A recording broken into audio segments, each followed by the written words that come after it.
우리에게 주신 하나님의 말씀 호세아 11장입니다. 구약성경 1265쪽 호세아 11장 1절로 11절까지 보겠습니다. 구약성경 1265쪽 호세아 11장 1절로 11절까지 저와 여러분이 한 절씩 교독합니다. 이스라엘이 어렸을 때에 내가 사랑하여 내 아들을 애굽에서 불러냈거늘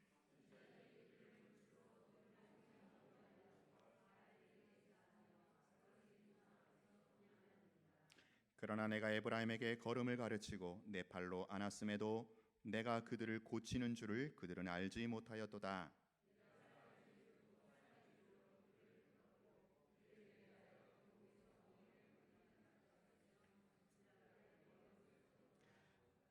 그들은 애굽 땅으로 되돌아가지 못하겠거늘 내게 돌아오기를 싫어하니 아수르 사람이 그 임금이 될 것이라.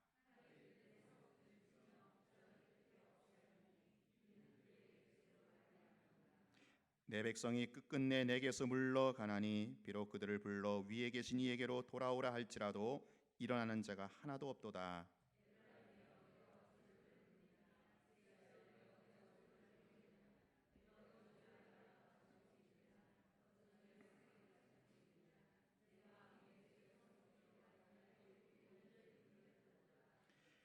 내가 나의 맹렬한 진노를 나타내지 아니하며 내가 다시는 에브라임을 멸하지 아니하리니 이는 내가 하나님이요 사람이 아님이라. 내 가운데 있는 거룩한 이니 진노함으로 내게 임하지 아니하리라.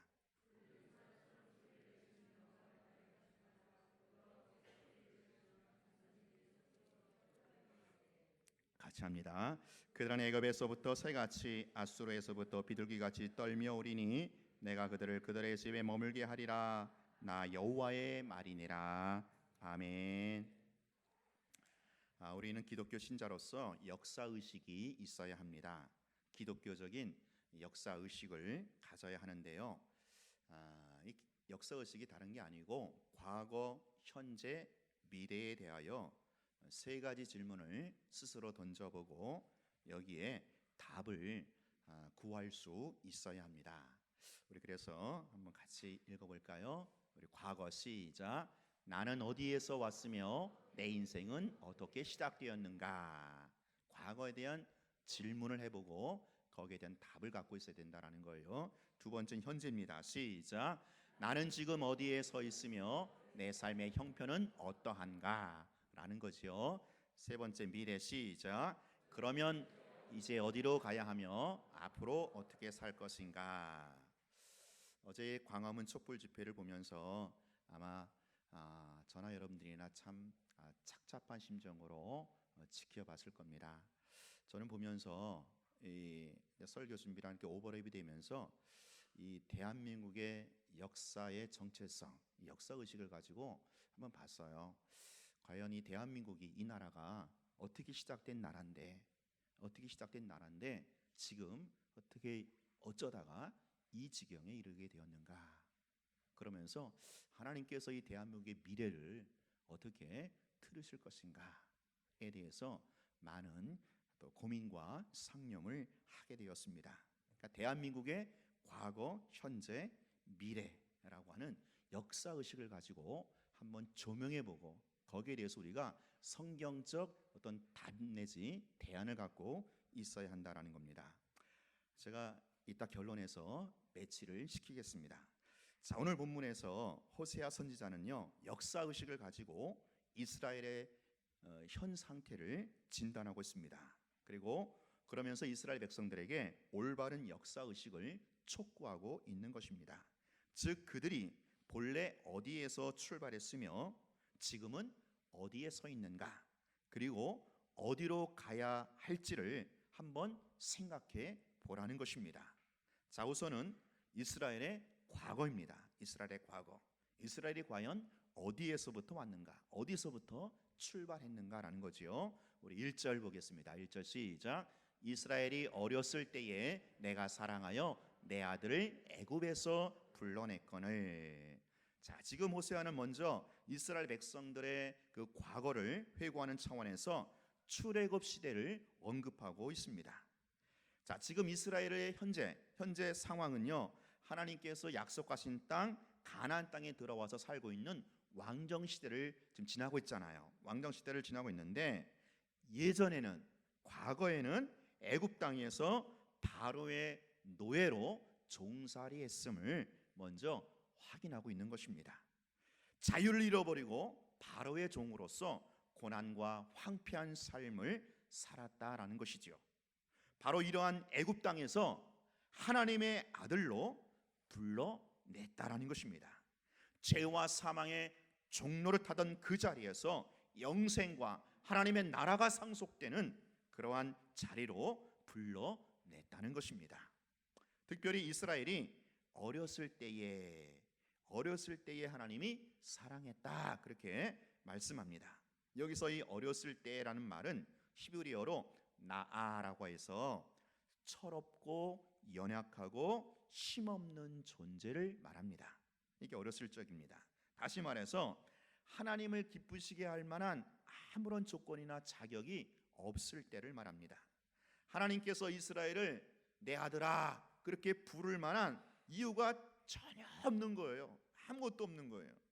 이스라엘은요 하나도 철이 없었고 강팍했으며 선한 것이 눈꼽만큼도 없었습니다. 그럼에도 불구하고 하나님은 그런 이스라엘을 사랑하셔서 어떻게 해요? 아들로 부르셨다라는 겁니다. 자, 또한 3절을 보세요. 3절에 보면 시작. 내가 에브라임에게 걸음을 가르치고 내 팔로 안았음에도. 자, 여기서 이제 에브라임이라는 말이 나오죠. 이 에브라임은 북방 이스라엘 10지파 중에서 가장 대표적인 지파, 그리고 가장 중심부에 있었던 지파를 말합니다. 그 여호수아가 이 에브라임 출신이죠. 그래서 에브라임 이렇게 부르면 그냥 북이스라엘과 거의 같은 동의어로 쓰이는 겁니다. 자, 뭐 이런 거죠. 뭐 대한민국 혹은 서울 뭐 이런 식으로 이스라엘 곧 에브라임 같은 호칭이라고 볼 수 있는데, 자, 지금 그 에브라임을 어떻게 했어요? 하나님이 애굽에서 이미 불러냈잖아요. 불러내고 나서 끝난 게 아니고 그 애굽에서 불러낸 그 이스라엘을 에브라임을 어떻게 했어요? 하나님이 아기처럼 어르고 달래서 키웠다라는 거예요. 마치 엄마가 아이를 키우듯이 말입니다. 하나님께서 이스라엘을 그렇게 젖먹이로 키우셨다라는 거예요. 자, 4절도 보세요. 4절 시작. 내가 사람의 줄 곧 사랑의 줄로 그들을 이끌었고 그들에게 대하여 그 목에서 멍에를 벗기는 자같이 되었으며 그들 앞에 먹을 것을 두었노라. 자, 사랑의 줄로, 그렇죠? 사랑의 줄로 꽁꽁 묶어가지고 단단히 묶어서 이끌어줬고, 또 그 목에 멍에, 그 자유하지 못하게 하는 멍에를 다 풀어주고, 또 먹을 것도 꼬박꼬박 그 입 앞에 떠먹여 주었다라는 거죠. 여러분 그렇지 않습니까? 이스라엘이 예전에 애굽에서 종살이했었는데 거기에서 해방시켜 주셔서 자유자로 불러내 주시고, 그리고 나서도 마치 부모가 자식을 키우듯이 그렇게 애지중지 양육을 하셨다라는 거예요. 제가 이 말씀 준비하면서 저도 짧지만 저희 우리 큰애를 제가 한 태어나서 한 1년 정도 제가 키웠던 것 같아요. 지금은 참 기억이 가물가물한데 집사람이 직장 나가고 그때는 저희 부모님도 이제 시골에서 안 올라오신 상태에서 제가 그 큰애를 한 1년 정도 그렇게 그냥 마치 엄마가 애기 키우듯이 그렇게 참 키웠던 기억이 생각이 납니다. 그러면서 또 오늘 또 유치부 어떤 선생님이 우리 아이 우는데 화장실까지 가서 그 애기 뒷일 보는 거 다 이렇게 챙겨주신 거 보면서 야, 그렇죠? 그러니까 하나님이 이스라엘을 그렇게 아기 키우듯이 애지중지하면서 그렇게 키우셨다라는 거예요. 자, 근데 여러분 하나님께서 그들의 과거를, 이스라엘의 과거를 이렇게 은총으로 부르셨건만 이스라엘의 현재 위치, 지금 이스라엘은 현재 어디에 서 있습니까? 이 현재의 모습도 진단하고 있는 거예요. 자, 2절에 보니까 눈으로 한번 보세요. 2절에 그들을 부를수록 그들은 어떻게 했어요? 점점 하나님을 멀리하고 어디에 붙었습니까? 바알들에게 붙어갔고 바알들에게 제사하고 바알 우상 앞에 분향했다. 그렇게 말씀하고 있어요. 자, 5절에 보니까 하나님께로 돌아오기를 싫어했다. 여기서 싫어했다라는 말 히브리어 원어에 보면 진저리를 쳤다, 죽기보다 싫어했다, 그런 뜻이래요. 그러니까 하나님께 돌아오기를 진저리 친 거예요. 하나님께 돌아오기를 죽기보다 싫어했대요. 이게 지금 이스라엘의 현재 모습입니다. 자, 우리 7절을 다 같이 한번 읽어볼게요. 7절 시작. 내 백성이 끝끝내 내게서 물러가나니 비록 그들을 불러 위에 계신 이에게로 돌아오라 할지라도 일어나는 자가 하나도 없도다. 보세요. 끝까지 하나님께 돌아오는 자가 한 사람도 하나도 없다라는 거예요. 이것이 지금 이스라엘의 현 모습이다라는 거죠. 얼마나 강팍하고 얼마나 패역한 그러한 백성들입니까? 자기들을 그렇게까지 어르고 달래서 키워줬건만 이제 와서 배은망덕도 유분수지, 응? 그 종살이하던 애굽에서 건져내가지고 자유자로 불러내서 그렇게 애지중지 키웠는데, 응? 걸음도 가르치고 팔로도 안아줬잖아요. 여러분, 걸음을 가르쳐 하나님이 이스라엘 백성을 걸음까지 가르쳐줬거든요. 어떻게?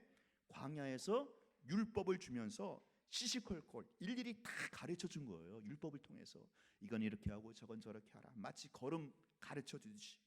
그리고 팔로도 또 안아줬잖아요. 급할 때는 팔로 안아줘야죠. 어떻게 해요? 아말렉이 뒤에서 쳐들어왔을 때는 어떻게 합니까? 하나님 이스라엘 백성들을 안아주셨잖아요. 목에 매여있던 멍에도 풀러주고 먹을 것도 꼬박꼬박 챙겨줬잖아요. 만나와 메추라기 반석에 샘이 터지게 하고 마라의 쓴물도 단물로 바꿔주셨잖아요. 자, 근데 그렇게까지 키웠던 이스라엘이 자기를 키워줬던, 자기를 양육했던 하나님을 싫어하고 멀리하고, 심지어는 바알이 자기들의 하나님이라고 여기면서 그 바알 우상에 푹 빠져가지고 정신을 못 차리고 있는 거예요. 이게 지금 하나님이 본 이스라엘의 현재 모습이다라는 거지요. 여러분, 하나님이 볼 때 이 얼마나 기가 막히고 코가 막히고 배신감이 들겠어요. 은혜를 원수로 갚는 그런 꼴이죠. 여러분, 우리 할머니들 그렇잖아요. 할머니들 아기를 그저 키웠는데 조금 애가 크고 나서 할머니를 몰라보고 자꾸 엄마만 알아봐. 조금 할머니 어때요? 서운하죠. 좀 서운하잖아요.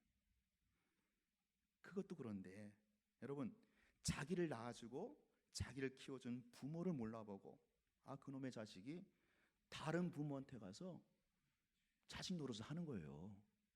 지금 이 꼴이 난 겁니다.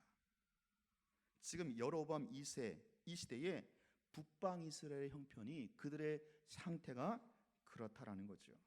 하나님을 몰라보고 하나님을 부정해버리고 바알에게 미쳐서 바알과 놀아나고 있다라는 거예요. 바알이 자기 아빠라고, 아세라가 자기 엄마라고 그 짓거리 하고 있는 겁니다. 이 호세아서 전반부 보면, 우리가 이제 호세아 1장부터 살펴봤잖아요. 거기 보면은 그 하나님과 이스라엘 백성들의 관계를 부부간의 관계로 설명하잖아요. 그래서 부부간에 그 이스라엘이 바람난 아내로, 그래가지고 원래 남편 여호와를 버리고 딴 남편에게 바알에게 빠져버린 그런 모습으로 또 비유하고 있는데, 이 호세아서 후반부에 보면은 또 이번엔 부모와 자식 간의 관계로 이렇게 설정을 해놔요. 그래갖고 부모와 자식 간의 관계에서 그야말로 불효막심한, 참으로 후레 자식 같은 그런 이스라엘로 비유하고 있다라는 거예요. 여러분, 우리 부모 입장에서 그렇잖아요. 부모 입장에서 가장 억울하고 가장 억장이 무너질 때가 언제인지 아세요? 아마 여러분들 한두 번씩 다 경험했을 것 같아요. 응? 자식이, 그렇죠? 내가 낳고 기른 그 자식이 어느 날 엄마 아빠에게 대드는 거야. 엄마 아빠, 당신이 나한테 해준 게 뭐가 있냐? 응? 딴 엄마 딴 아빠는 뭐 이러쿵저러쿵 해주는데 아빠가 해준 게 뭐냐고, 엄마가 해준 게 뭐냐고. 여러분, 그럴 때 부모는요, 그야말로 억장이 무너지는 거예요. 너무너무 억울하고 막 피가 거꾸로 쏟는 거죠. 지금 이스라엘이 그렇다라는 거예요. 하나님 앞에. 자, 여러분, 그러면 이러한 이스라엘의 이런 패역, 이런 반역에 대하여 하나님께서 얼마나 열받으시겠어요? 얼마나 진노하시겠어요? 응? 이런 이스라엘 하나님께서 어떻게 하시겠다라는 거예요. 다시 말해서 반역한 이스라엘의 미래가 어떻다라는 거죠. 자, 지금까지 현재 모습인데 이제 이스라엘의 미래가 어떤가? 그것을 보겠습니다. 8절입니다. 우리 8절 같이 읽겠어요. 시작. 에브라임이여 내가 어찌 너를 놓겠느냐? 이스라엘이여 내가 어찌 너를 버리겠느냐? 내가 어찌 아드마같이 놓겠느냐? 어찌 너를 스보임같이 두겠느냐? 내 마음이 내 속에서 돌이키어 나의 국률이 온전히 불붙듯 하도다. 여러분, 오늘 이 8절 말씀이요, 8절 말씀 오늘 본문의 핵심이거든요. 핵심 키워드 되는 구절인데, 이게 지금 이 8절의 말씀이 당신을 반역한 이스라엘을 향한 하나님의 억하심정입니다. 하나님의 마음이에요. 마치 부모의 심정과 똑같아요. 아니, 부모보다 더할 거예요. 하나님께서 이러한 이스라엘을 향하여 내가 어찌 너희들을 놓겠느냐? 내가 어찌 너희들을 버리겠느냐? 그렇게 나오는 거예요. 자, 여기 아드마 스보임이 나오죠. 아드마 스보임은요, 그 소돔과 고모라 성과 함께 멸망당한 도시가 바로 아드마와 스보임입니다. 그러니까 지금 이스라엘이 하는 짓거리를 보면, 그들의 꼬락서니를 보면 당장이라도 유황불로 완전히 심판감이에요. 소돔과 고모라처럼 이스라엘도 멸망받아 마땅합니다. 여러분, 그렇지 않습니까? 그렇잖아요. 지금 그렇게 부모도 몰라보고 부모에 박박 대들면서 다른 부모에게 가서 자식 노릇하는 이 이스라엘은 하나님 봤을 때는 그야말로 소돔과 고모라처럼 심판해도 할 말이 없는 거예요. 자, 근데요, 어떻습니까? 하나님께서 이스라엘을, 그 패역하고 반역한 이스라엘을 소돔과 고모라처럼 심판하시겠다, 안 하겠다? 심판하지 않으시겠다라는 거예요. 심판하지 않겠대요. 이게 지금 이스라엘의 미래입니다. 어떻게 보면 현재 진행형인 미래이죠. 그야말로 유황불로 확 불살라 버려도 속이 안 차는데 하나님 그렇게 안 하시겠다라는 거예요. 소돔과 고모라처럼 멸망으로, 심판으로 내버려 두지 않으시겠다라는 거예요. 왜요? 오늘 본문 보니까 하나님 마음속에 불붙는 긍휼이 있기 때문에 그런 거예요. 하나님 마음에 불붙는 긍휼. 여러분, 긍휼이란 쉽게 말하면 사랑이에요, 사랑. 그러니까 불쌍히 여긴 사랑인데, 지금 하나님 마음속에 불같은 사랑이 있기에, 불붙는 사랑이 있기에 이스라엘을 소돔과 고모라처럼 심판할 수 없다라는 거예요. 여러분, 이것이 바로 이스라엘 향하신, 오늘 우리를 향하신 하나님의 사랑입니다. 하나님 그 속에 불타는 사랑이 있어요. 불타는 사랑. 자, 그렇다면 왜 하나님 속에 불이 붙었어요? 왜 하나님 사랑에 불이 붙었습니까? 이 사랑은요, 우리가 흔히 말하는, 젊은이들이 흔히 말하는 뜨거운 로망스, 이런 사랑이 아니에요. 불금이 아닙니다. 하나님이 우리를 그냥 이렇게 뜨겁게 사랑하신 그 얘기가 아니라 8절 다시 보세요. 8절. 내가 어찌 너를 아드마같이 놓겠느냐? 내가 어찌 너를 스보임같이 두겠느냐? 그리고 나서 하는 말이, 내 마음이 내 속에서 돌이키어 나의 긍휼이 온전히 불붙듯 하도다. 이스라엘을 향한, 패역하고 타락한 이스라엘 향한 진노는 있어요. 진노는 있는데 그것보다, 그 진노보다 사랑이 더 뜨겁고 더 간절하다라는 거예요. 다시 말해서 그 진노를 사랑이 삼켜버린 거예요. 진노를 사랑이 확 삼켜버렸어요. 그 철딱서니하고는, 하는 꼬락서니하고는 그야말로 패서 죽이고라도 싶은데 그렇게 하지 못하는 하나님의 마음, 하나님의 심정, 이게 바로 부모 심정 아니겠어요? 부모 심정. 모가지 쳐들고 그냥 빡빡 대드는 자식 보면 그냥 쳐서 죽이고 싶잖아요. 그런데 차마 그렇게까지는 못하는 게 우리 부모 입장 아닙니까? 이게 부모 마음이고 부모 심정이잖아요. 여러분, 이게 지금 하나님의 불붙는 긍휼, 불타는 사랑이다라는 거예요. 하나님은 이스라엘 향하여 당신의 진노를 삼켜 버리면서까지 지금 불금의 밤을 보내고 있는 겁니다. 9절에 보면 맹렬한 진노라는 표현이 나와요. 맹렬한 진노. 무슨 얘기입니까? 이스라엘의 지금 그 죄악에 대하여 바알에게 놀아난 자기 부모를 몰라보고 엉뚱한 부모에게 가 있는 이스라엘을 향하여 그들의 죄악에 대하여 하나님의 진노가 대단히 맹렬해요. 맹렬한 진노. 이스라엘의 반역에 대해서 하나님이 얼마나 열을 받았겠어요. 입장 바꿔놓고 생각해 보세요. 얼마나 열받았겠어요. 맹렬한 진노, 오죽하면 맹렬한 진노라고 표현했겠어요. 자, 근데 그러한 진노의 대상을 향하여 그것보다 더 뜨거운 사랑이 있다라는 거예요. 그러니까 대상은 똑같아요. 이스라엘 똑같은 대상인데 그 대상을 향하여 진노와 사랑이 공존하는데 그 맹렬한 진노보다 불붙는 사랑이 큰 거예요. 그 불붙는 사랑이 맹렬한 진노를 태워버린 겁니다. 삼켜버린 거예요. 여러분 9절을 보세요. 같이 시작. 내가 나의 맹렬한 진노를 나타내지 아니하며 내가 다시는 에브라임을 멸하지 아니하리니 이는 내가 하나님이요 사람이 아님이라. 내 가운데 있는 거룩한 인이 진노함으로 내게 임하지 아니하리라. 사랑 같았으면 벌써 당장의 진노를 발해서 심판하고 진멸을 했을 텐데 사람이 아니문이다.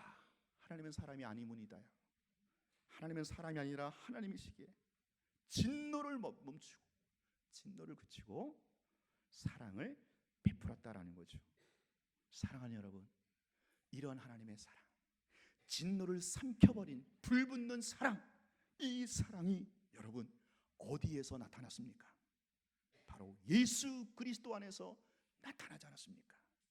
예수 그리스도 안에서 나타난 십자가의 그 사랑, 그 십자가의 사랑은요 바로 하나님의 진노를 태워버린, 하나님의 진노를 삼켜버린 하나님의 긍휼이다라는 거예요. 하나님의 긍휼이 그 진노를 삼켜버린, 진노가 없는 게 아니에요. 진노가 없는 게 아니에요. 진노도 불같아요. 맹렬해요. 근데 그 진노보다 사랑이 더한 거야. 어떻게 하겠어? 때려 죽이겠어요? 아니잖아요. 그럴 수 없잖아요. 부모가 아무리 자식이 못된 짓 해도, 아무리 우리 자식이라도 나가 죽어 말은 그렇게 하지만 진짜 나가 죽으면 어떻게 될 거야? 그 아들이, 그 딸이. 그게 아니잖아요. 그렇죠? 나가 죽어 하는 그 마음은 뭐예요? 사랑이라는 거예요. 사랑. 어떤 사랑? 진노를 삼켜버린, 진노를 삼켜버린 불붙는 사랑이다라는 거죠. 여러분 십자가를 보세요. 십자가에 보면 그냥 하나님의 사랑만 있는 게 아니에요. 그냥 우리 사랑하신다. 아이고 나 사랑, 너 당신은 사랑받기에 태어난 존재, 이 정도가 아니라는 거예요. 하나님 우리를 사랑하시기까지 하나님 편에서 얼마나 많은 희생과 자기 포기와 그 고통과 힘듦이 있었겠느냐라는 거죠. 그 진노를 삼켜버리려고 하니, 그 진노를 삼켜서 사랑하려고 하니 얼마나 그 사랑이 어떻겠느냐라는 거죠. 이게 예수 그리스도의 십자가 안에 나타난 사랑입니다. 진노를, 그 맹렬한 진노를 태워버린 불붙는 하나님의 사랑. 여러분, 하나님께서요 이 진노를 삼키기 위해서 하나님은요 자신이 희생해야만 했던 아픔을 지불해야 되는 거예요. 그냥 되는 게 아닙니다. 자신이 희생을 해야 돼요. 그 아픔을 지불해야만 진노를 삼켜버릴 수 있는 겁니다. 그 진노를 하나님이 대신 당하신 것입니다. 그것이 하나님이 진노를 처리하는 방식이라는 거죠. 마치 어린아이가 독이 든 사과를 먹을 때 어머니가 그 사과를 뺏어갖고 던지는 게 아니고 대신 그 사과를 어머니가 먹는 거예요. 독사과를. 당신이 독이 든 사과를 먹음으로 진노를 꿀꺽 삼켜버리시고 우리를 사랑하시겠다. 이게 하나님의 사랑입니다. 이게 하나님의 불붙는 사랑이요 긍휼이라는 거죠. 여러분, 하나님 입장에서 하나님의 사랑은요 진노를 삼켰기에 그분은요 고통이 수반된 사랑을 하시는 거예요. 우리 편에서는 그저 하나님의 사랑, 하나님이 나를 사랑하신 것만 보이지만 하나님 입장에서는 진노를 삼켜버린 엄청난 아픔과 고통과 대가를 지불하는 그러한 가슴 아픈 사랑이다라는 거예요. 이게 진짜 사랑입니다. 여러분, 사랑은요 아픈 거예요. 정말 사랑하니까 아픈 겁니다. 사랑은요 힘든 거예요. 사랑하니까 힘든 거예요. 사랑하지 않으면 아프지도 않아요. 사랑하지 않으면 힘들지도 않아요. 내가 자식을 사랑하니까 아픈 거예요. 내가 자식을 사랑하니까 힘든 거예요. 하나님 마찬가지입니다. 하나님이 여러분을 사랑하시기 위하여 하나님 얼마나 아파하시는지 몰라요. 얼마나 힘들어하시는지 몰라요. 그 진노를 삼켜버리려고 얼마나 하나님 편에서 얼마나 아프시고 얼마나 힘드셨겠냐는 거예요. 그 사랑이 오늘 우리에게 미치고 있다는 거죠. 그걸 알아야 되는 거예요. 그게 철이 드는 겁니다. 철든 하나님의 자녀입니다. 우리를 향한 우리 하나님의 사랑, 그렇죠? 진노를 꾹 삼켜버린 그런 사랑이라는 거예요. 사실요, 하나님은요 엄청 아파하세요. 여러분 사랑하시기 위하여. 사실은요, 하나님 엄청 힘들어하시더라고요. 나를 사랑하시기 위하여. 왜? 진노를 삼켜야 되니까. 자, 그러면 왜 진노를 삼켰을까요? 왜 진노를 삼켜만 될까요? 만약에 여러분이 사랑받을 만하다면, 그냥 이쁘다면 하나님 그렇게 아파하지 않습니다. 그냥 사랑하면 돼요. 사랑받을 만하니까, 이쁘니까. 그렇게 힘들지 않아요. 근데 하나님, 우리가 그렇지 않잖아요. 우리가 그렇지 않다라는 것을 아셔야 돼요. 우리가 하나님 사랑을 받을 만한 자격이나 조건이나 됨됨이가 사실은 전혀 없거든요. 그저 우리 본질적으로 하나님 싫어하잖아요. 본질적으로 하나님 거부하잖아요. 왕이신 하나님 거부하고 싫어하잖아요. 그래갖고 내 마음대로 하고 싶잖아요. 내 욕심대로, 내 중심대로, 내 생각대로, 내 가치관대로, 내 경험대로, 내 식대로 하고 싶어 하잖아요. 본질적으로 우리 체질이. 그러니까 하나님 그런 우리를 사랑하시려고 하니 얼마나 하나님 힘드시겠어요. 얼마나 하나님 고통스럽겠어요. 우린 보통 그러잖아요. 하나님 전혀 우리가 한 안중이 없잖아요. 사실은 그저 다 자기가 하나님이야, 내가 하나님이야. 하나님이 안중에 계셔야 되는데, 하나님 두려운 줄 알아야 되는데, 하나님이 정말 왕이시고 주인이신데 그렇게 아는 것처럼 사는 모습이 우리잖아요. 저 여러분 아니겠습니까? 이런 우리를 향하여 하나님 당장의 진노를 퍼붓고 저주와 심판을 부어도 당연하잖아요. 마땅하죠. 그런데 그렇게 안 하시고 꿀꺽 진노를 삼키시려고, 그리고 우리를 사랑하시려니 얼마나 하나님이 힘드시겠고, 얼마나 하나님이 아프시겠고, 얼마나 하나님이 고통스럽겠습니까? 오늘 우리가 하나님의 이런 심정을 알아야 돼요.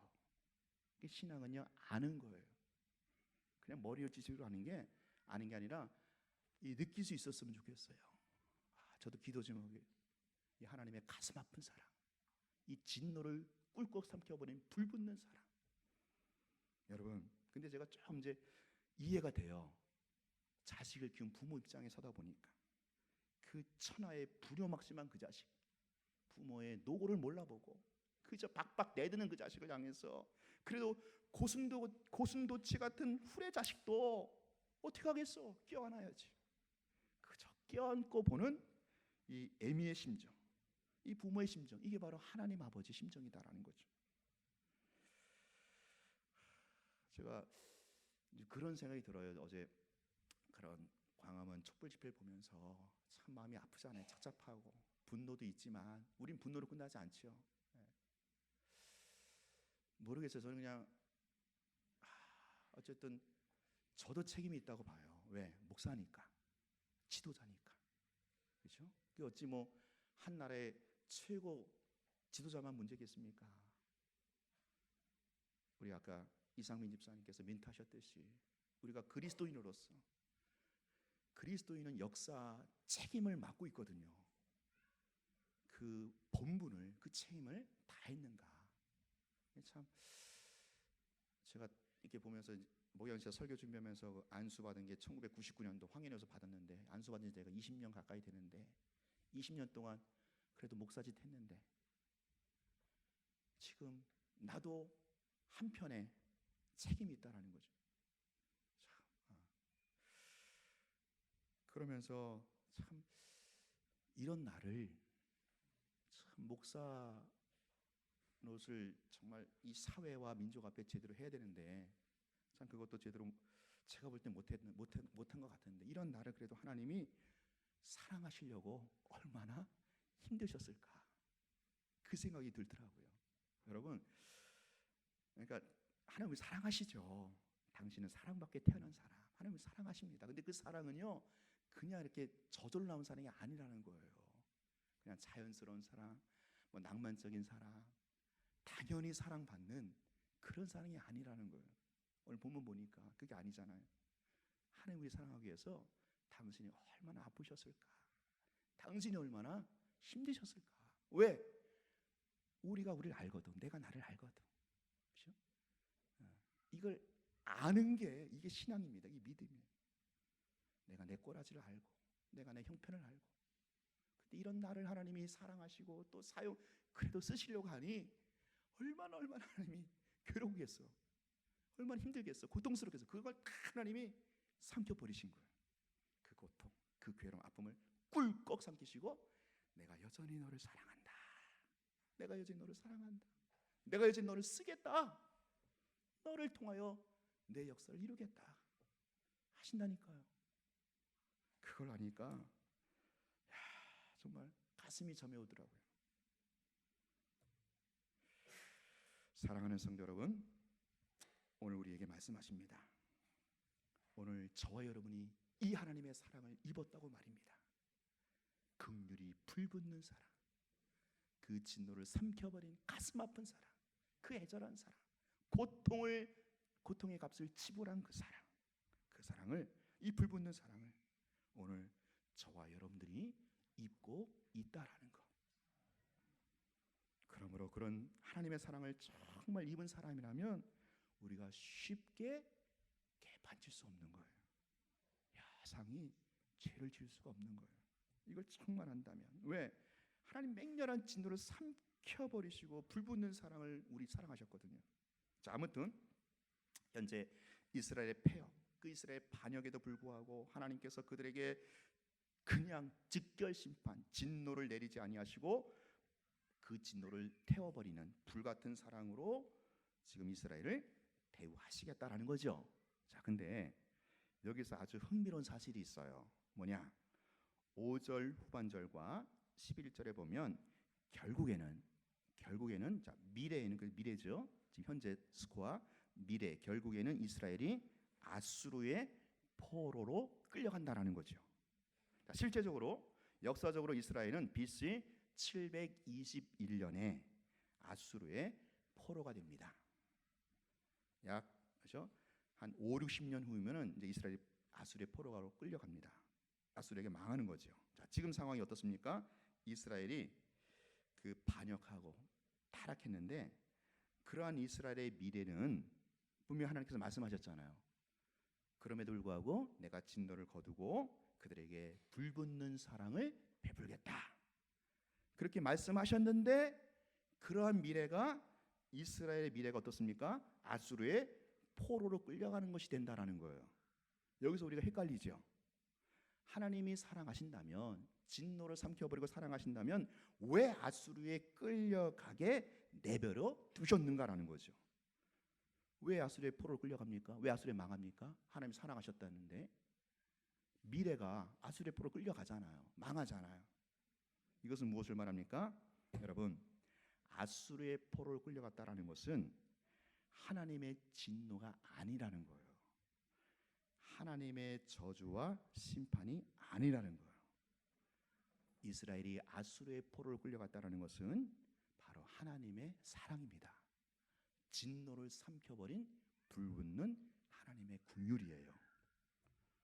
우리의 착각은 아수르의 포로로 끌려가는 것이 이건 이스라엘의 죄에 대한 하나님의 진노야. 그래서 그 죄에 대한 값이야. 죄에 대한 벌이야. 죄에 대한 대가하고 보응이야. 그렇게 우리가 여깁니다. 여러분, 우리가 흔히 하는 말이 있죠.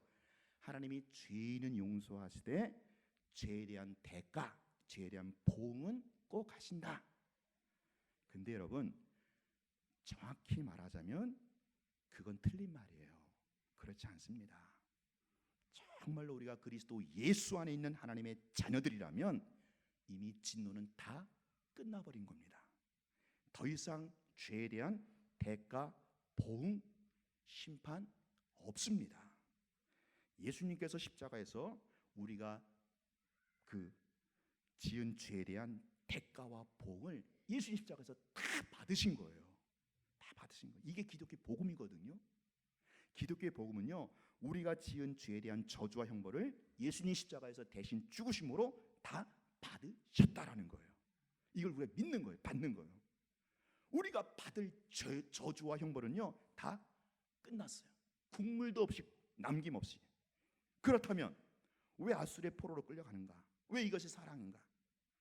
그것은 아수르의 포로로 끌려가야만 사실은 이스라엘이 거기서 비로소 하나님께 돌아올 수 있기 때문에 그런 거죠. 그게 바로 하나님의 사랑 아니겠습니까? 자, 하나님의 사랑이고 하나님의 회복입니다. 11절 보겠습니다. 우리 11절 같이 읽을게요. 시작.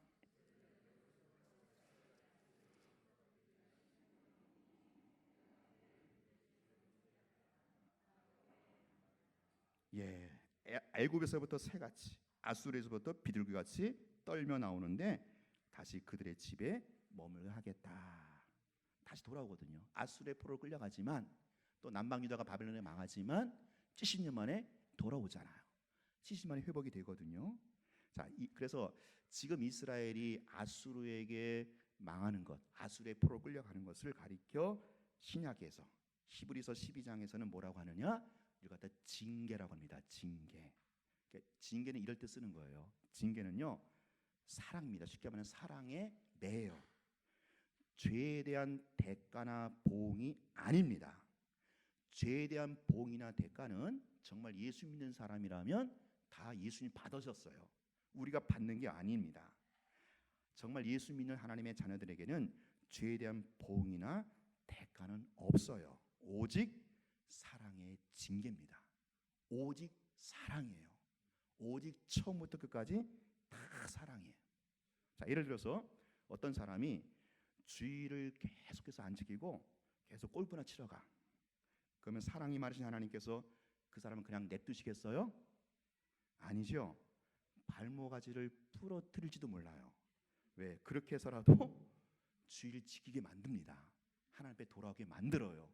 그럼 그거는 죄에 대한 대가예요, 보응이 아니면 사랑의 징계예요? 후자라는 거예요. 사랑의 징계라는 거예요. 그러니까 우리 예수 믿는 자들에게는요 사랑만 있는 거예요. 사랑의 징계만 있는 거예요. 지금 여러분 착각하시면 안 돼요. 속으면 안 돼요. 내가 지금 예를 들어서 어떤 불행을 겪고 있어, 고통을 겪고 있어. 잘 생각해 보세요.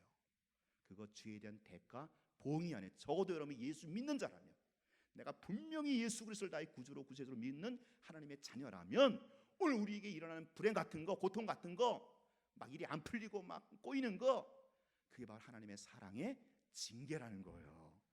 그렇게 여러분 역사의식을 갖고 보시기 바래요. 왜요? 그래야 하나님께 돌아오잖아. 징계라도 있어 하나님께 돌아오거든요. 그게 회복이잖아요. 이스라엘에게 있어서 아수르에게 포로로 끌려가는 것은 이게 사랑입니다. 징계예요. 말이 되는 겁니다. 지금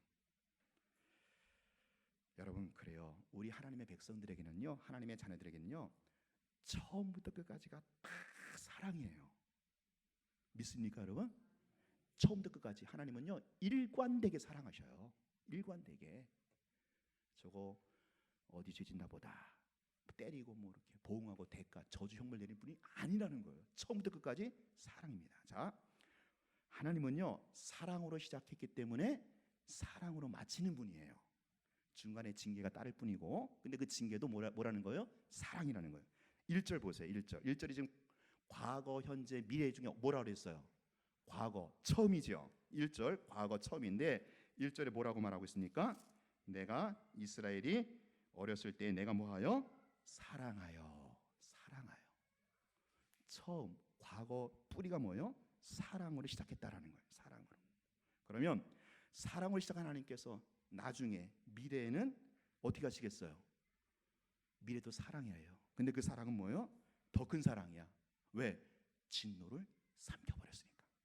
진노를 꿀꺽 삼켜버렸으니까 더 진한 사랑, 더 뜨거운 사랑이야. 지금 현재의 모습을 보면 하나님의 진노를 받아 심판을 받아 마땅한데 하나님께서 이스라엘에게 진노를 바라지 않으시겠다라는 거예요. 불붙는 사랑으로 그들을 품으시겠다라는 거예요. 여러분, 과거에 처음에 사랑을 시작하신 그분은 끝까지 일관되게, 아니 결론에 가서는 뭐예요? 사랑으로 종결 짓는다라는 거예요. 믿습니까? 이 하나님의 사랑을 붙드시기 바래요. 저는 그래서 우리 대한민국 어떻게 시작된 나라입니까? 제가 우리 예전에 그 특강 강사님, 저 아리랑 그 목사님 모셔서 특강 들었잖아요. 저는 그거를 믿거든요. 우리 대한민국이 그냥 대한민국이 아닙니다. 저는 그렇게 믿어요. 우리 대한민국이 제2의 이스라엘로 믿습니다. 마지막 시대에 복음의 마지막 주자로서 부름 받았거든요. 왜? 그렇게 시작했거든요. 단군, 그렇죠? 이제 그 목사님 학설에 의하면 이제 성경과 고중학 학설에 의하면 단군이 욕단의 후손으로 보잖아요. 욕단의 후손. 네. 그래서 처음부터 하나님을 섬기던 나라로 이 민족이 시작됐다라는 거예요. 이 고조선이 5,000년 우상 숭배 역사가 아니라 처음엔 그러지 않았다는 거예요. 단군의 후손으로 세워진 백의 민족, 그렇죠? 하늘을 향하여 제단을 쌓는 그랬던 민족. 왜? 마지막 때에 제2의 이스라엘로 복음의 마지막 적으로 사용하기 위해서 그렇게 시작한 대한민국인데 하나님의 사랑하셔서 그렇게 부르신, 그렇게 콜링한 그런 민족인데, 사명 있는 민족인데 어떻게 마지막에 꼬라박겠습니까? 그죠? 하나님의 사랑 속성, 처음부터 끝까지 일관된 그 사랑으로 하나님이 나라 민족을 다시 한번 일으켜 세울 것을 저는 믿어요. 소망합니다. 물론 진통을 겪어야죠. 뭐요? 징계를 받아야 되는 거예요. 근데 그 징계도 뭐라는 거예요? 사랑이라는 거예요. 저는 그래서 참 박근혜 대통령이 예수 믿었으면 좋겠어. 예수 믿었으면 좋겠고, 뭐 그분이 하해를 하든 탄핵을 당하든 정말 예수 믿는 사람이라면 이것도 징계다. 그렇게 여기면 역사가 전환점을 이룰 것 같아요. 정말 그렇지 않습니까? 예수 믿는 사람이라. 예수 안 믿으니까 좀 안타까운데 어쨌든 정말 이 나라 민족 어떻게 시작된 나라입니까? 하나님이 사랑하셔서 시작한 나라와 민족으로 믿습니다. 그렇다면 마지막에도 종말에도 하나님의 그 사랑은 여전히 유효한 줄로 믿습니다. 우리 그걸 소망하고 그 하나님의 사랑을 바라보면서 처음부터 끝까지 하나님은 사랑이다. 물론 중간에 징계가 있지만 그것조차도 뭐다? 사랑이다 라고 여기시고, 그 하나님의 사랑은 이거 한 가지 말했으면 좋겠어요. 그냥 사랑이 아니라 그냥 이렇게 그냥 그 낭만적인 그런 사랑이 아니라 애들 소꿉장 나는 그런 사랑이 아니라 그 하나님의 사랑은 여러분을 향하여 가슴이 저미는 사랑, 너무너무 아프고 너무너무 고통스럽고 너무너무 힘든 사랑이라는 거죠. 왜? 내가 나의 모습을 알거든. 하나님이 나의 모습을 알거든. 그럼에도 불구하고 내가 너를 사랑하노라. 마치 고슴도치, 자기 고슴도치를 끌어하면서 피를 흘리시는 그 애비의 심정, 그 부모의 심정으로 오늘도 여러분을 사랑하고 계시고 품으시고 계시고, 마침내 이 하나님의 사랑이 종말을 향하여 결론 지을 것을 믿습니다. 우리 찬양하시면서 준비하신 예물 발표드리겠습니다. 하나님은 우리에게